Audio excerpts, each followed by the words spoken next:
If your bypass valve needs to be replaced, don't worry.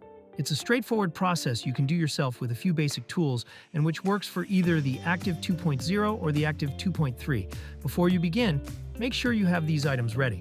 Replacement bypass valve, adjustable wrench, pick tool or flathead screwdriver, clean towel or cloth. Step 1. Disconnect the micro switch from the bypass valve. Using a pick tool or a flathead screwdriver, carefully remove the micro switch pin that secures it. Once the micro switch is free, set it aside safely. You'll reconnect it at the end. Next, grab your adjustable wrench and remove both the pump outlet and the bypass valve cover from the unit turn counterclockwise to loosen them. Keep all the parts you remove in order. It'll make reassembly much easier later. Note how the small white valve and spring fit together in the pump outlet. This will be important for reassembly later. Now, using a screwdriver, gently press the bypass pin out through the pump outlet socket.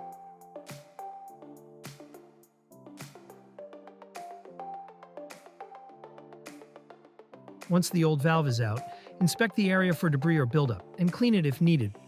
These are all the pieces you just disassembled. Make sure you have all of them and the new bypass valve. Slide the new bypass valve into position, making sure it's aligned correctly. Then, reinstall your pump outlet.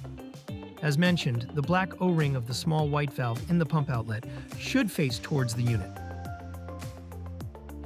Then, tighten up the pump outlet and bypass valve cover with your adjustable wrench until snug. Avoid over-tightening, just ensure everything is secure and properly seated. Reinstall the bypass pin.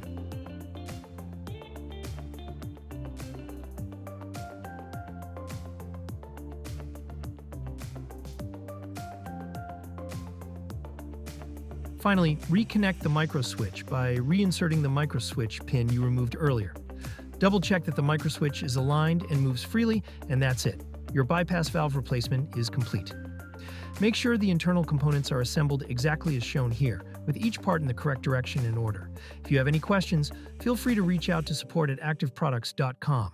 Thanks for watching, and we'll see you in the next video.